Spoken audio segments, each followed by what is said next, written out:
Hi there, my name is John Stevens, pastor of Zion Lutheran Church in Oregon City, Oregon, and we're part of the ELCA, and welcome to Dollar Store Children's Sermons, where we take a look at the lectionary text and we tie them to an item from the Dollar Tree. All right, this is for the narrative lectionary, and we're in Jeremiah, the 33rd chapter, and I got one thing to say. Happy New Year! All right, so if you're on the narrative lectionary, you're still in Advent. You might be in Advent, I don't want to assume, but if you are in Advent, it's the first Sunday of Advent and it's the new year. And so there's that direction. So this is one item that I'm using from the Dollar Tree, the celebration that it's the new year, because Advent marks the beginning of our new year. Now, but if you're in Jeremiah and you're not focusing on the Advent aspect, there is also, I'm looking at Jeremiah and there's a lot of things like this text is, the days are surely coming, and in those days and at that time I will cause. And I started thinking about the ways that we tell time and the ways that we pay attention to time. Now, for Advent, it's not all that abnormal to talk about the ways that we tell time, because if you have an Advent calendar, if you have an Advent wreath at church, or maybe in your own home, you've got the 4 candles of Advent.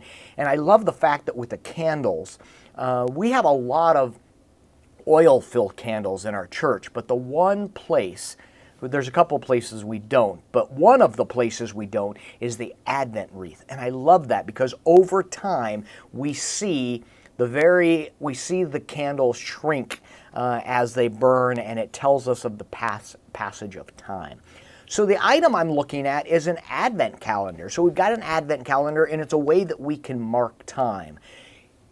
Jeremiah, it really feels to me a call to pay attention and to watch. And to watch because God is doing a new thing in our midst, and to pay attention about the God that is active around and through and with us, that we are called to take part in this mission. So that's one of the reasons I'm pulling into this, like God's doing a new thing, God is working in God's time, and so focusing on that, for us to think about that the beginning of December is the new year kind of feels odd, because it's not really, but it is really. And so the way that we can play that out. Of course, I just realized that sounds like I'm doing like, here's the king, which could be a tie into last week's Christ the King Sunday and all of that. So, but it's all about paying attention and looking what God is doing in our midst. Then I found this item. This is not related to anything. It's just really silly, and if you're like me, you're drawn to things like this. And I love this here. Glasses are fun, but there, look at, hi, Happy New Year! I just love it, and it's fun, and it's silly, and it's not directed towards this children's sermon. But the way things go, if you like it, it is worth picking up, because I can definitely see tying this in at some point just for the fun of it. All right, thanks for stopping by. I hope you have a fantastic week, and Happy New Year to you.